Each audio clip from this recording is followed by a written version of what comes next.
cuma dapat kalau di TFCL paling dapat BA 1 lah, paling basic, paling basic. Nah, akan tetapi mungkin di sekarang ini sudah berbeda karena beberapa universitas itu mewajibkan sertifikat bahasa untuk yang full. Jadi yang kalian, jadi ada dua nih ya. Yang satu full bahasa Inggris, yang satu itu yang bahasa Chinese. Nah, untuk yang full bahasa Chinese, kalau Mandarin itu perlu TOCFL band B1 minimal. Untuk yang kelas full bahasa Inggris, TOEFL itu minimal 550, itu udah paling minimal. Ya 500 masih oke lah sebagai itu. Kalau saya sih minimal ya bahasa Inggris lah. Tolong teman-teman bahasa Inggris kalau mau negeri ya. Minimal teman-teman yang main game Dota itu hanya tidak kenal utang, itu jangan. Jadi bahasa Inggris tolong ya minimal punya sertifikatnya lah 550. Dan karena kalian ini kelas 11, tolong daftar tes bahasa ya. Karena pendaftaran itu biasanya dimulai pada bulan November, Desember, udah beberapa universitas sudah buka. Itu jadi ya persiapan diri sebelum lulus tes bahasa yang minimal udah ada. Dan kalau kalian keluar negeri, teman-teman kalian pasti internasional, ada dari Taiwan, Filipina, Vietnam, Korea, Jepang, itu banyak. Bahasa kalian pasti improve. Jadi ya secara terpaksa lah, jadi kalian pasti bisa bahasa asing. Minimal itu speaking, berbicara pasti bisa. Begitu. Sedikit menambahkan kalian buat teman-teman juga.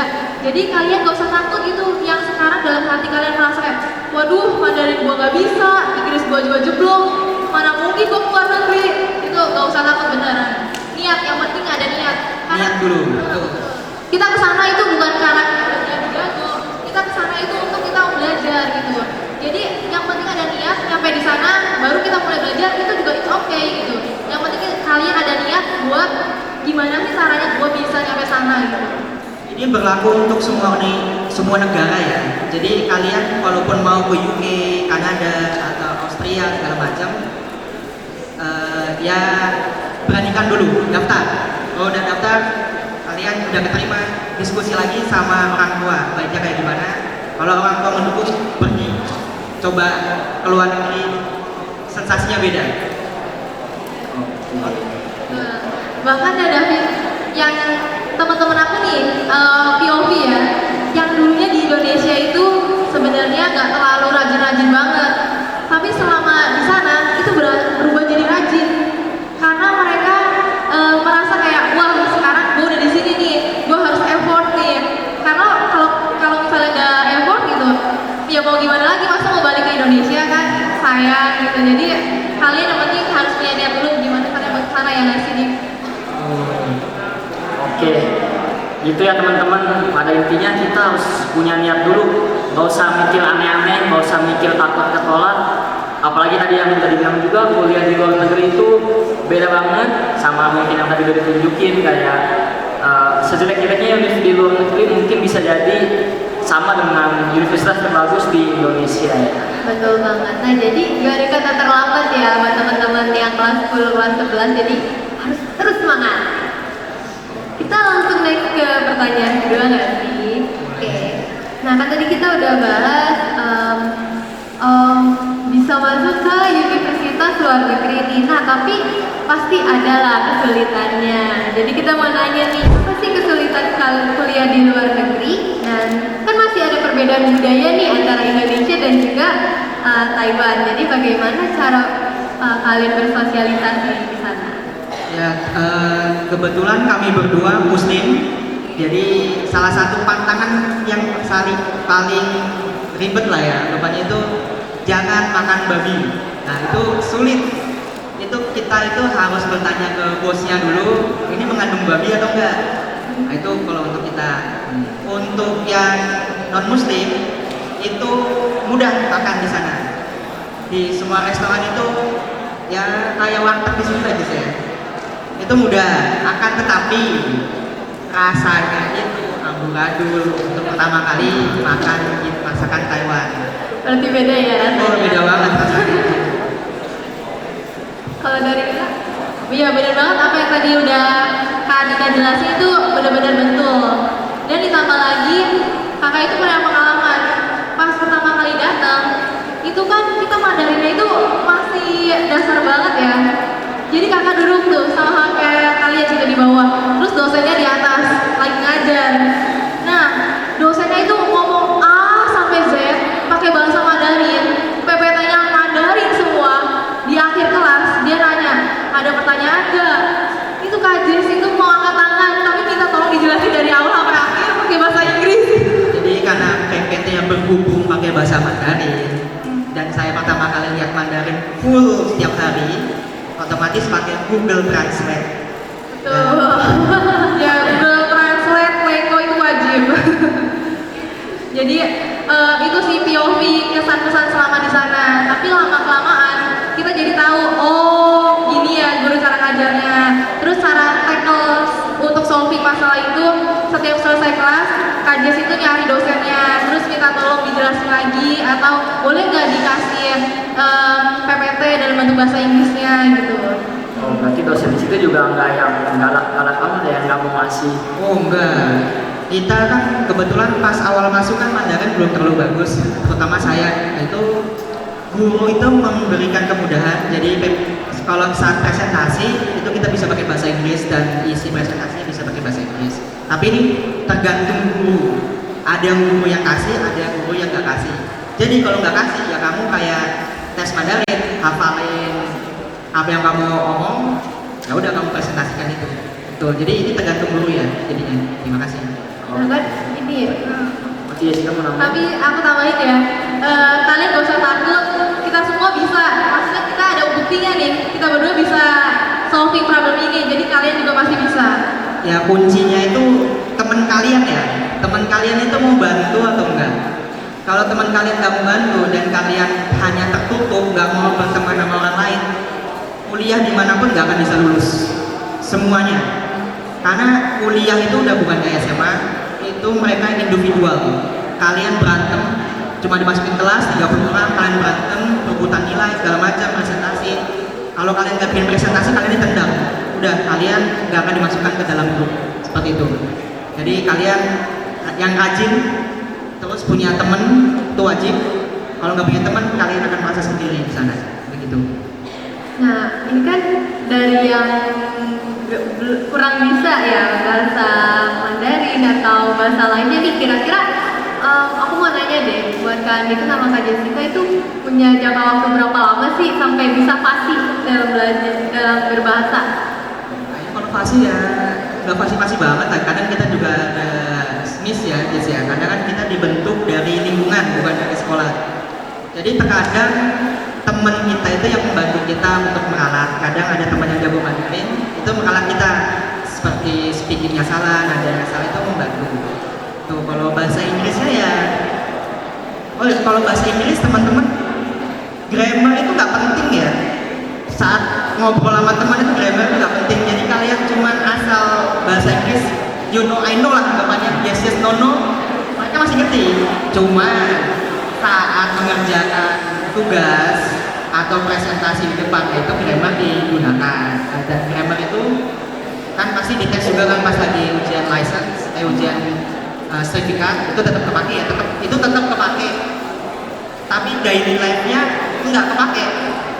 Jadi ya sangat berbeda sama pas pelajaran lah intinya. Teori sama praktek beda lah gitu ya. Dan sedikit tambahan juga mungkin tadi ya tentang yang bahasa ya. Iya. Itu benar banget kalau sampai di sana itu kakak itu bisa. Cumannya kalau untuk percakapan yang cepet itu dulu awalnya masih belum bisa, masih kagok. Jadi berapa lama biar menguasai itu tergantung sama pribadi masing-masing. Kalau kalian tertarik buat belajar, kalian setiap hari pakai. Mau ngomong sama teman Indonesia pun pakai gitu. Terus mau nggak usah, nggak ada waktu ngomong gitu, ya udah ngomong. Kalau ada pertanyaan gitu ya, angkat tangan aja gitu. Pokoknya biasain ngomong gitu. Ya kalian tentu progresnya bakal lebih cepat. Gitu. Itu ya teman-teman ya. Tadi ada satu poin penting yang bisa kusimpulin di dunia kuliah itu kita harus terbuka nih. Jadi teman-teman di sini yang SMA-nya tertutup sekarang bisa pelan-pelan mulailah buka diri, karena tadi yang udah seperti Cici dan kalau Dika bilang, kuliah itu salah satu kunci utamanya menjadi terbuka dengan semuanya. Karena di kuliah itu nggak bisa yang namanya individualis, nggak bisa lagi kita ngincer nilai sendiri buat dapat ranking, karena kuliah itu udah masuk, udah terjun ke dunia masyarakat, yang mana perlu banget sosialisasi dengan teman-teman kuliah di sana. Betul banget yang dibilang Pak David ya teman-teman. Nah, gimana nih kalau kita pindah ke pertanyaan? Tunggu. Kayaknya, Kak David mau nanya dulu? Atau? Enggak. Oke. Sebelum kita masuk ke pertanyaan berikutnya nih teman-teman, kita bakal ada sesi Q&A bersama teman-teman yang akan dijawab oleh narasumber kita yang kece Ya, ini. teman-teman yang mau tanya tentang ke luar negeri, terutama ke Taiwan, boleh bertanya. Kita sudah menyiapkan cara pendaftaran, data apa yang perlu disiapkan itu sudah kita siapkan. Jadi kalian bisa bertanya. Terutama yang kelas 11 nih. Kelas 11 itu kan udah akan lulus itu kira-kira Februari. Nah itu pendaftaran itu kan mulai November, Desember udah mulai. Pengumuman itu Maret. Itu waktunya sangat singkat saat sebelum kalian lulus. Jadi saat kalian lulus itu sebenarnya kalian udah keterima di universitas. Jadi kalian akan nganggur sampai September kalau kalian terima di Taiwan ya terutama ya. Jadi kalau mau bertanya silahkan sekarang, karena kita juga kebetulan ya, fisika kerja, saya juga kerja di Taiwan, jadi kontaknya agak susah. Jadi kalau mau bertanya silahkan sekarang. Oke, gitu ya. Jadi kita bakal buka sesi Q&A. Kalau teman-teman panitia nanti bisa tolong liatin, bisa tolong kasih mic ke teman-teman yang mau nanya. Kak Dika dan Ci Jessica di sini udah siapin jawaban yang detail banget. Bahkan kalau teman-teman mau nanya step by step medisnya udah ada juga yang udah bisa dijelasin. Udah siap. Jadi semua pertanyaan akan di cover sama kita. Oke, kita ikut aja kalian. Boleh gitu. Oke. Boleh siapa yang mau bertanya nih teman-teman ini kesempatan? Ada di sebelah, ada di Ya boleh. sebelah sini. Kalau pertanyaan yang sama akan dikumpulkan ya. Iya, boleh. Kita satu pertanyaan dulu kali ya. Oke, satu. Siapa tahu satu pertanyaan menjawab semuanya gitu.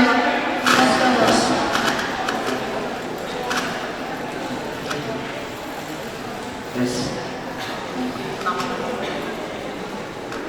Tes. Ya. Perkenalkan, nama saya Surya dan Putra.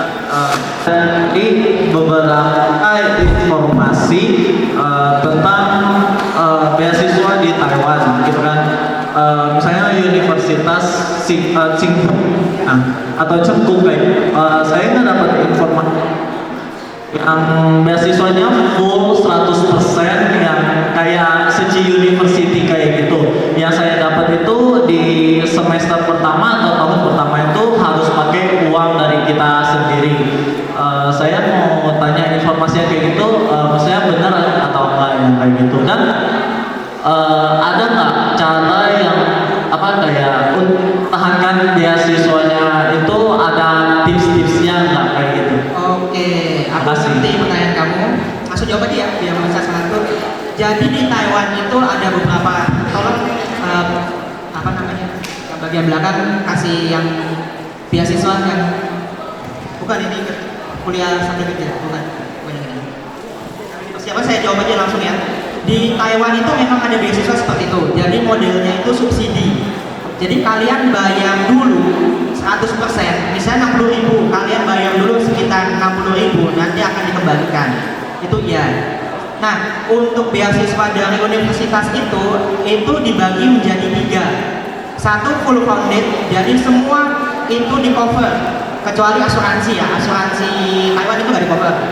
Jadi kalau kamu full ada dapat money stipend itu dapat uang jajan per bulan, sama uang SPP, gratis SPP, tuition fee jadinya itu kalian nggak perlu bayar apa-apa, tinggal bayar asuransi. Asuransi itu sekitar 6.000 NTD atau sekitar 3 juta rupiah. Itu untuk 1 semester. Nah, ada beberapa sekolah juga itu langsung menggratiskan. Seperti di Yunlin, National Unit Science and Technology itu langsung menggratiskan. Jadi kita tinggal bayar SPP-nya, bayar asuransinya saja sekitar 3 juta rupiah. Tapi di luar akomodasi tempat tinggal. Tempat tinggal itu tanggung jawab sendiri. Jadi kamu yang kalau misalnya di Singhua itu kemungkinan bayarnya kalau dapat full itu masih bayar tempat tinggal sama asuransi. Tempat tinggal itu sekitar 12.000 NTD atau sekitar 6 juta tambah 3 juta. Jadi 9 juta per semester. Itu. Dan untuk negeri biasanya untuk S1 dibagi 3. Satu full founded, jadi semuanya di cover. Kedua itu jadinya cuma digratiskan SPP-nya saja, tapi biaya lainnya ditanggung sendiri. Yang ketiga itu SPP-nya setengah. Jadi cuma bayar setengah. Misalnya SPP-nya itu sekitar 20.000 NTD atau 40.000 NTD, kamu cuma bayar 20.000-nya aja. Itu yang C. Jadi kamu harus hunting karena beasiswa S1 itu ya sudah mulai berkurang. Jadi nggak semua dibuka. Jadi hanya negeri kebanyakan yang buka. Itu kalian harus searching dulu. Tolong bawa itu dong yang PPT, yang PPI ini punyanya. Nah, ini salah satu contoh beasiswa MOE dari Kementerian Pendidikannya Taiwan. Pendaftaran dimulai Januari sampai Maret ya? Ini ada fasenya sih ya. Fase mana mau masuk yang spring atau mau yang autumn itu dibuka setiap. Tapi yang ini. Kalau spring di Februari. Fall, kalau fall baru September. Ini bisa dibuka nggak itunya websitenya? Tolong dibuka, kayaknya bisa deh. Soalnya ini ada beberapa itu. Kenapa saya menekankan untuk persiapan data sebelum Januari dimulai? Karena scholarship itu dimulai dari Januari sampai Maret. Pendaftaran dimulai dari November. Jadi kalian harus cepet-cepetan. Karena kalau kalian dapat gelombang kedua, belum tentu kalian diterima. Karena itu bukan pilihan pertama. Jadi harus gelombang pertama. Apalagi univ-univ yang top 10, univ-univ yang bagus. Jadi ini reminder beneran. Karena takutnya kalian itu nggak bisa terbang ke Taiwan karena datanya belum komplit. Tuh, ini bisa dibuka teman-teman yang di belakang. Terus sedikit menambahkan tadi ya yang ditanyain, itu wajar nggak sih bayar dulu, tapi padahal dapatnya beasiswanya itu full gitu. Itu wajar. Jadi itu namanya subsidi. Emang beberapa universitas melakukan mekanisme seperti ini. Jadi kalian dibayar dulu, tapi nanti di tengah-tengah semester atau di akhir semester kalian bakal dikirimin balik uangnya dari sekolahan. Jadi itu wajar. Dan kalian kalau misalnya masih nggak percaya, boleh juga langsung cari tahu senior Indonesia yang ada di sana. Ya, buat cari tahu lebih lanjut gitu. Untuk teman-teman yang beasiswa universitas, ini reminder lagi. Tolong kalian cek ya, itu perpanjang setiap semester atau setiap per tahun. Syaratnya bisa beda-beda. Kadang ada yang hanya memerlukan syarat nilainya saja di atas 85 per semester atau per tahun. Ada yang juga harus ranking yang top 40%. Jadi di satu sekolah kamu diadu 40% itu di semua jurusan. Jadi ini benar-benar kalian ngecek dulu ya itu syaratnya apa aja. Jadi takut kena jebakan lah tempatnya ya. Kadang-kadang kan kita merasa udah wah hebat nih aku dapat full gitu. Tapi kalian harus make sure lagi fullnya itu per semester atau per tahun atau per 4 tahun gitu. Jadi lihat lagi beasiswanya itu berapa periode. Tolong ini digeser dong, tolong ini. Jadi nggak kelihatan. Ke kirian lagi kali ya? Iya. Atau dekat sini? Yang ini Geser ke kiri biar judulnya kelihatan. Karena ada beberapa beasiswa, nggak cuma beasiswa dari sekolah aja. Boleh digeser ya teman belakang. Nah, sedikit tambahan juga, yang tadi teman kalian bilang itu benar. Jadi setiap universitas bakal menyediakan banyak banget opsi beasiswa, termasuk beasiswa yang full, cover semuanya, atau yang tadi Adina bilang, cuman dikasih per bulan doang uang jajan, atau yang cuma uang asrama doang, atau yang SPP doang. Jadi semua beasiswa itu banyak meskipun tinggal kalian mau pilih yang mana. Ini udah paling atas ya, beasiswa mau yang atas ini tuh. Ya, jadi yang kalau yang tadi pertama ini ada beasiswa Moen, ini dari Kemendikbudnya Taiwan. Ini kalian kalau S1 dapat beasiswa ini, itu kalian per bulan bisa dapat 10 juta. 10 juta rupiah per bulan. Terus didapat subsidi SPP itu 40.000 atau sekitar ya 20 juta. Tuh, jadi ini tinggal kalian atur bagaimana caranya. Ini pendaftarannya di bulan Januari, ya Januari sampai Maret. Jadi kalian bisa daftar ini. Untuk teman yang tadi tanya itu, kamu bisa daftar ini juga. Kalau bisa kamu daftar ini dulu ya, baru beasiswa sekolah karena uangnya lebih banyak ini. Kapan lagi kan kuliah malah digaji. Lalu untuk selanjutnya kalau beasiswa mau elit ini untuk dosen, jadi kalian nggak bisa. Untuk beasiswa MOS ini juga mungkin ada jadwal, saya juga kurang tahu. Kalau ini kalian bisa searching sendiri. Lalu beasiswa MOVA, kalian bisa searching aja beasiswa MOVA kapan pendaftarannya. Kebetulan karena kita waktu dan bikin PPT-nya mepet, jadi aku nggak bisa cari info lebih dalam lagi. Ini salah satu beasiswa. Selanjutnya next, bawa lagi. Beasiswa ICDF juga bisa. Ini kebanyakan sih kayak biaya hidup, tunjangan hidup itu sekitar 12.000 atau sekitar 6 juta rupiah. 6 juta ya dia. 6 juta. Lalu SPP-nya di cover kalau nggak salah. Kalau yang kuliah biasanya Ya, SPP SPP-nya di cover. Dan selanjutnya beasiswa universitas. Ya, universitas itu dibagi 3 tadi itu. Yang full, setengah, sama cuman parsial. Jadi consider di masing-masing universitas itu punya masing-masing jatahnya. Jadi searching sendiri teman-teman mau pilih apa aja. Dan biasanya semakin covernya banyak atau besar, itu kuotanya semakin kecil. Jadi kalian boleh coba apply yang paling gede. Habis itu kalau nggak diterima, turun ke bawahnya, apply yang beasiswa yang covernya cuma SPP doang. Kalau nggak diterima juga turun lagi, beasiswa yang dikasih uang jajan, uang makan per bulan. Jadi apply semuanya, kalian apply semua. Kalau beasiswa apply Iya, semua. apply aja semuanya. Lalu ini sepengalaman saya, kalau kalian mau kuliah di Taiwan, pilihan pertama itu national university.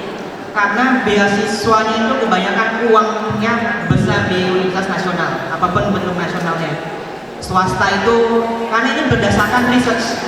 Jadi jadinya kalau research di kampus kamu itu sedikit, uangnya kan sedikit. Kalau kamu ke negeri yang lumayan bagus, itu beasiswanya akan lebih banyak. Begitu. Sama menambahkan tadi ya, ada yang nanya tips sama triknya. Tips sama triknya itu kalian kan udah sesuaiin tuh sama dokumen yang diperlukan sama mereka. Selanjutnya kalian maksimalkan dokumen itu. Jangan kasih dokumen apa yang diminta doang, tapi kalian kan mau diterima. Jadi kalian harus tunjukkan, tambahin banyak sertifikat, itu bakal jadi nilai tambahan. Terus sertifikat bahasa, lomba-lomba internasional maupun nasional, itu kalian tambahin semuanya. Itu membantu. Yang terutama itu bahasa ya. Jadi bahasa kalian tes dulu. Terus autobiografi, kalau kalian tahu autobiografi juga kalian buat. Untuk pendaftar itu perlu autobiografi. Lalu beberapa juga minta study plan. Study plan itu semester 1, 2 itu kamu ngapain, 3, 4 mau ngapain, 5, 6 mau ngapain, 7, 8 mau ngapain, dan seterusnya. Itu dibikin, itu di internet ada banyak. Dan minimal punya paspor ya. Ada yang mau keluar negeri belum punya paspor, itu kalian punya paspor dulu ya. Kalian buat, karena paspor itu susah. Daftarnya agak sulit. Karena kita harus online ya, buat paspor itu di e-paspor itu kalian harus pilih tanggal. Nah, untuk pilih tanggal pendaftaran itu cukup sulit dari imigrasinya. Jadi kalian kalau pilih luar negeri bikin paspor, terutama karena akan ditanyakan untuk sebagai dokumen. Jadi paspor itu tolong dibuat. Ya, oke. Tadi untuk Surya sudah terjawab ya pertanyaannya Surya ya. Jawab ya jadinya ya. Jadi semangat ya, Singhua itu unik bagus. Iya, Singhua itu bagus. Banyak orang Indonesia yang juga kok di sana, jadi gak usah khawatir. Bagus itu. Pilihan yang bagus. Pilihan lainnya unik nasional lagi ya, jangan ke bawah. Pilihannya yang sama. Siap. Oke, makasih Cidisika dan Wadika untuk jawabannya. Nah, mungkin ya waktu kita udah tinggal dikit, kita satu lagi nih pertanyaan yang mau nanya. Perempuan ada yang mau tanya? Nanti sisanya mungkin kalau ada teman-teman yang mau nanya bisa dititip aku aja kali ya di luar bangku. Oke, satu lagi yang mau tanya di forum terbuka di talkshow kali ini. Kira-kira lagi nggak yang mau tanya nih? Tanya nggak apa-apa. Daripada kalian lagi ada di sini nih. cowok boleh. Kayaknya cowok lagi semangat luar negeri ya. Iya nih, cewek mana nih? Boleh mikrofonnya dikasih ke adik kelas. Yang perempuan salah. Puan jangan ngomong dong, Kartini. Halo Kak Adika, Kak Jessica. Perkenalkan, nama saya Jemban dari kelas 11-2. Tadi kan Kak Jessica ada ngomong proses beasiswa itu ada tes wawancaranya. Nah, aku jadi penasaran. Kira-kira kayak pertanyaan apa aja yang bakal dilontarkan di sesi wawancara dan ada tips and triknya ya? Nah, makasih. Ya, makasih juga atas pertanyaannya, bagus juga nih ya. Gimana caranya lolos wawancara? Kalau kalian udah tahu tips triknya lolos dokumen, yaitu dokumen kalian dimaksimalkan. Sekarang lolos wawancara itu gimana? Pertama, kalian kalau bisa pas wawancara itu pakai bahasa antara Inggris atau Mandarin. Karena target kalian kan mau keluar negeri. Jadi kalian harus memastikan orang yang bakal memberikan beasiswa itu yakin kalau kalian bakal survive di sana. Jadi kemampuan bahasa itu kalian harus meyakinkan mereka kalau kamu bisa loh pakai bahasa Inggris, bisa loh pakai bahasa Mandarin. Nah, yang kedua, pembawaan kalian harus santai, fokus, menjawab semuanya dengan tertata rapi gitu. Nah, yang ketiga, mungkin kalian bisa bikin persiapan dulu. Biasanya bisa cari di YouTube sih persiapan sebelum wawancara. Jadi kalian bisa kira-kira tahu apa sih yang mau kalian sampaikan saat wawancara. Misalkan kayak ditanyain, kamu kenapa sih mau beasiswa ini gitu? Kenapa aku harus memberikan beasiswa ini ke kamu gitu? Gak ke A, gak ke B. Kalian harus memberikan alasannya. Jadi persiapan itu harus ada. Dulu itu kakak itu bikin persiapannya gini. Kakak tulisin semua question yang mungkin bakal muncul. Kakak tulisin juga semua jawaban-jawabannya. Kakak apalin, terus dikorelasikan sama pengalaman yang kita punya. Misalkan kita mau bilang, aku bisa berbahasa Mandarin karena sebelumnya aku pernah loh membantu menjadi translator gitu, volunteer translator di acara A, acara B, acara C gitu. Jadi ya selain kalian memberikan jawaban, kalian juga harus relatein ke pengalaman kalian gitu sih. Itu kunci tips sama triknya. Apakah udah bisa menjawab? Semangat, pokoknya semangat. Pede aja, pede. Oke, depan dan oke depan ya. Makasih sih Jessica untuk jawabannya.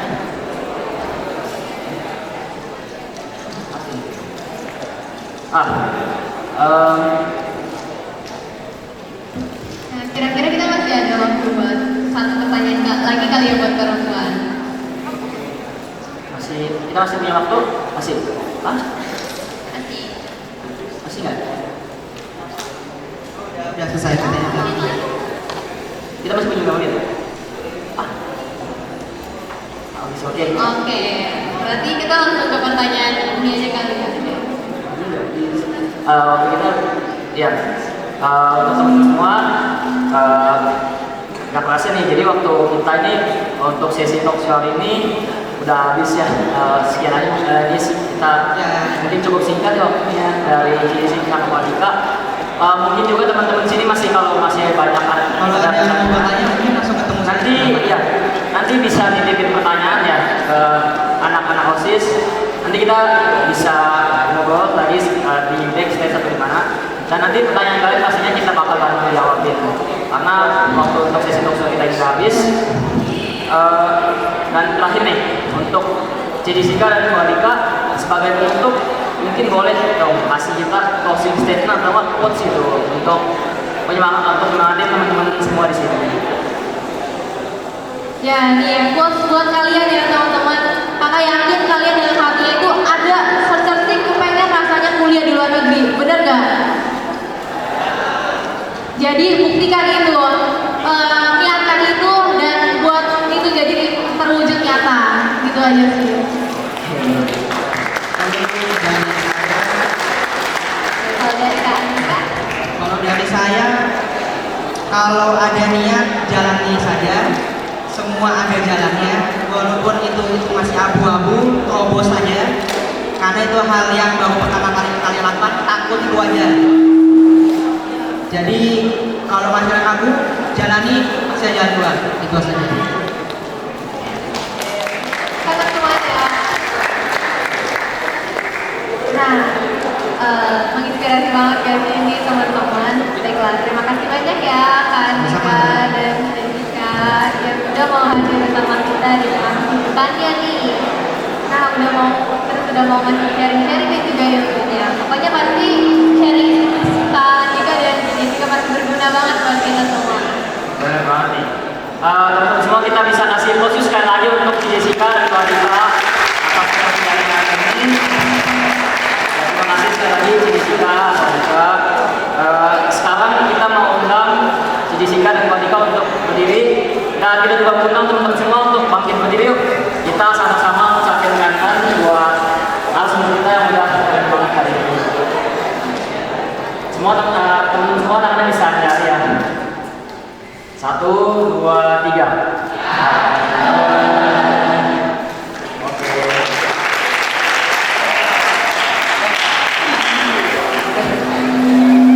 Oke, mungkin segitu aja sesi talk show Choose kita pada edisi bulan ini.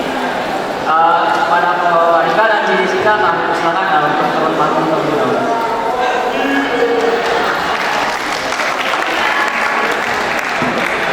Oke teman-teman, mungkin begitu saja pembicara dan perbincangan kita tentang tadi.